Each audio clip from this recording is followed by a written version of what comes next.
नहीं महाराज, जैसा कोई जादूगर नहीं है। अरे तुम्हारी इस कला के चर्चे तो दूर दूर तक होते हैं। कई राज्यों के राजा महाराज मनोरंजन के कार्यक्रम करने के लिए तुम्हें बुलाते हैं। हाँ, ये तो है। मैं अपनी कला का प्रचार प्रसार करते हुए बहुत प्रवास करता हूँ, इसी कारण से किसी से भेंट नहीं कर पाता। मित्र, अब तुम यहाँ आए हो तो मेरी प्रजा के मनोरंजन के लिए भी कोई कार्यक्रम करो। मेरी प्रजा के सामने भी अपनी कला का प्रदर्शन करो। अवश्य, मैं दूसरे राजाओं के लिए अपनी कला का प्रदर्शन करता हूँ, तो अपने मित्र के लिए तो कर ही सकता हूँ। अगले दिन जादूगर गौरवेंद्र महाराज ओमकार नाथ की प्रजा के सामने अपने कला का प्रदर्शन करता है। बड़े प्रांगण में गौरवेंद्र पूरी प्रजा के सामने अपनी जादू दिखाता है। गौरवेंद्र की जादू देखकर सभी प्रजाजन अति प्रसन्न हो जाते हैं। महाराज ओमकार नाथ भी प्रजा को प्रसन्न देखकर प्रसन्न हो गए थे। मित्र, तुमने तो आज बहुत अद्भुत कार्य किया है। मैंने मेरी प्रजा को इतना प्रसन्न पहले कभी नहीं देखा। मेरा राज्य बहुत बड़ा है, इतने सारे प्रवासी हैं, सभी संतुष्ट हैं, परंतु आज इनके आनंद की कोई सीमा नहीं है। इतने वर्षों में पहली बार इन सब ने ऐसा कुछ अद्भुत देखा है। मैं तुमसे बहुत प्रसन्न हूँ मित्र। मांगो, क्या उपहार चाहिए? अरे, तुम तो मेरे मित्र हो, तुम्हें मुझे कुछ भी देने की आवश्यकता नहीं है। फिर भी यदि तुम मुझे कुछ देना ही चाहते हो तो अपना ये राज्य दे दो। मुझे तुम्हारे राज्य से बहुत प्रेम हो गया है। इतने बड़े हो गए हो, फिर भी अभी तक तुम्हारा चेष्टा करने का स्वभाव नहीं बदला है। मेरा उपहास कर रहे हो ना? तो क्या सत्य में मैं तुम्हारा राज्य मांग रहा हूँ? नहीं, मुझे कुछ नहीं चाहिए। कुछ कैसे नहीं चाहिए? कुछ ना कुछ तो तुम्हें लेना ही होगा। ऐसा कहकर ओमकार नाथ अपने गले के मूल्यवान रत्नों की माला निकालकर जादूगर गौरवेंद्र के गले में पहना देता है। अगले दिन, मित्र, तुमने मेरी कला तो देख ली, अब मुझे भी तुम्हारी कोई कला दिखाओ। मैं अपनी कौन सी कला दिखाऊं तुम्हें? अभी युद्ध का कोई अवसर नहीं है, अन्यथा मैं तुम्हें अपना युद्ध कौशल दिखाता। कोई बात नहीं मित्र, युद्ध कौशल नहीं तो तुम मुझे अपनी शिकार की कला तो दिखाओ। अरे, मैंने सुना है कि राजा महाराजाओं को मृज्ञान करना उनके राजपाट का एक भाग होता है। तुम भी तो शिकार करते ही होगे। चलो, हम शिकार करने के लिए चलते हैं। दोनों मित्र शिकार करने के लिए वन में चले जाते हैं। वन में ओमकार नाथ एक सुअर की शिकार करते हैं। फिर, मित्र ओम प्रकाश, तुम तो सच में बहुत अच्छे शिकारी हो। इतना अचूक निशाना साधा है तुमने। अब मैं तुम्हें अपना एक और जादू दिखाता हूँ। ऐसा कहकर गौरवेंद्र अपनी जादू से अचानक ओमकार नाथ को एक सुअर में बदल देता है। अरे, ये क्या? तुमने मुझे सुअर क्यों बना दिया? तुम्हें क्या लगता था कि मैं तुम्हारी शिकार की कला देखने के लिए तुम्हें यहाँ लेकर आया हूँ? अरे, मैं तो तुम्हें बहाने से यहाँ लेकर आया था। मैंने उस दिन तुम्हें ऐसे ही नहीं कहा था कि तुम मुझे अपना राज्य दे दो। मैं सच में तुम्हारे राज्य का स्वामी बनना चाहता हूँ। इसीलिए मैंने ये तय कर लिया था कि आज तुम जिस प्राणी का शिकार करोगे, मैं तुम्हें उसी प्राणी में बदल दूंगा। अब तुम यहीं वन में रहोगे और मैं तुम्हारे राज्य का स्वामी बनूंगा। गौरवेंद्र ओमकार नाथ को सुअर बनाकर कपटी हंसी के साथ उसके राज्य चला गया। गौरवेंद्र उसके राज्य में जाकर ये अफवाह फैला दी कि ओमकार नाथ राज्य का खजाना लेकर भाग गया है।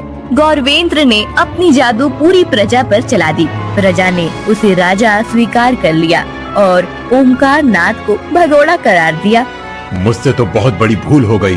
महाराज ओम प्रकाश को सत्य में मेरी सहायता की आवश्यकता है। मुझे उनके लिए कुछ करना चाहिए। राजन, गौरवेंद्र ने ओमकार नाथ के राज्य के आसपास एक सुरक्षा कवच बना लिया है, जिससे कोई भी उस राज्य में प्रवेश न करे।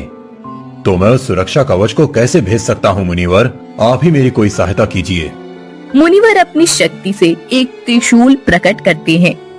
ये लो राजन, इस त्रिशूल से आप सुरक्षा कवच को भेज सकते हैं, परंतु एक बात याद रहे, जादूगर ने अपना जादू उस रत्न की माला में केंद्रित करके रखा है, जो माला उसे ओमकार नाथ ने पहनाई थी, और उस माला को उसने एक तोते के गले में पहना कर रखा है। तुम्हें राजमहल में जाकर उस तोते को खोजकर बिना उसे आहत किए उस माला को प्राप्त करना होगा और उसे तोड़ देना होगा। उस माला को तोड़ते ही जादूगर का सारा जादू समाप्त हो जाएगा। समरजीत मुनिवर से त्रिशूल लेकर ओमकार नाथ के राज्य पहुंच जाते हैं। त्रिशूल से वो सुरक्षा कवच को भेद कर राजमहल में प्रवेश करते हैं। फिर महाराज समरजीत, लगता है मेरे मित्र ने तुम्हें अपनी सहायता के लिए भेजा है, परंतु तुम्हें इतना सरल लगता है मुझे परास्त करना। तुम यहाँ तक तो आ गए हो, परंतु यहाँ से जीवित नहीं जाओगे। अवश्य जाऊंगा, और वो भी तुम्हारे जादू को खत्म करके। महाराज समरजीत इधर उधर देखने लगते हैं। एक दिशा से उन्हें तोते की आवाज आने लगती है। वो उस दिशा की ओर भागते हैं। गौरवेंद्र भी उनके पीछे आता है। समरजीत एक कमरे में पहुंचते हैं। वहां वो देखते हैं कि उस कमरे में बहुत सारे पिंजरे हैं और हर एक पिंजरे में एक एक तोता रखा हुआ था। उन सभी के गले में एक जैसी मालाएं भी थी। तुमने तो मेरे बारे में बहुत ज्ञान प्राप्त किया है। तुम्हें तो ये भी पता चल गया कि मेरी सारी विद्या एक तोते के गले की माला में है। लेकिन ये कैसे पता कर पाओगे कि इन सब तोतों में से वो तोता कौन सा है? महाराज समरजीत देखने लगते हैं। उन्हें समझ नहीं आ रहा होता है कि आखिर वो तोता कौन सा हो सकता है। सभी तोते बिल्कुल एक जैसे होते हैं और उनके गले की मालाएं भी एक जैसी ही होती हैं। बहुत देर तक समरजीत सभी तोते देखते रहते हैं। फिर अपना धनुष निकालकर वो तीर चलाते हैं। एक पिंजरे के अंदर उनका तीर चला जाता है और धीरे से उस तोते के गले की माला हल्के से निकलकर समरजीत के तीर पर अटक जाती है। समरजीत उस माला को तोड़ देता है। नहीं, ये कैसे हो सकता है? तुमने उस तोते को कैसे पहचान लिया? मैंने उन सभी तोतों को ध्यान से देखा। सभी तोते इधर उधर देख रहे थे, लेकिन केवल एक ही तोता था जो तुम्हारी तरफ देख रहा था। उसकी दृष्टि को देखकर मैंने समझ लिया कि वो अपने स्वामी को देख रहा है। इसीलिए मैंने उस पर ही तीर चलाया और मेरा अनुमान सही निकला। माला के टूटते ही जादूगर की सारी विद्या खत्म हो जाती है। समरजीत गौरवेंद्र को पकड़कर ओमकार नाथ के पास लेकर आता है। गौरवेंद्र की जादू खत्म होने की वजह से ओमकार नाथ सुअर से फिर मनुष्य में बदल जाता है। धन्यवाद महाराज समरजीत, आपने आखिरकार मेरी सहायता कर ही दी। आपकी ही वजह से आज मैं पुनः अपने वास्तव रूप में आ पाया हूँ। नहीं महाराज ओमकार नाथ, मुझे आपसे क्षमा मांगनी है। मुझे पहले ही आपकी बात मान लेनी चाहिए थी।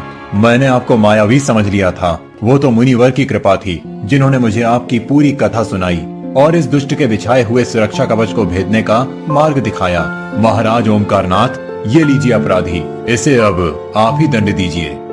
अवश्य महाराज, ये तो मेरे मित्र के रूप में एक भयानक शत्रु है। इसे मैं अपने राज्य में ले जाकर पूरी प्रजा के सामने दंडित करूंगा। परंतु महाराज, मुझे एक बात समझ नहीं आई कि उस गुफा में इतना सारा खजाना कहाँ से आया और आप उसे अपना क्यों बता रहे थे? गौरवेंद्र के मेरे राज्य में आने से पहले मेरे एक गुप्तचर ने ये जानकारी दी थी कि कोई मेरे राज्य पर आक्रमण करके लूटने वाला है। इसीलिए मैंने वो खजाना उस गुफा में छुपा दिया था। समरजीत और ओमकार नाथ दोनों अपने अपने राज्य चले जाते हैं। ओमकार नाथ अपनी पूरी प्रजा के सामने दुष्ट जादूगर गौरवेंद्र को एक पेड़ से बांधकर कोड़े मारने का दंड देता है और बाद में उसे कारागार में बंदी बना देता है।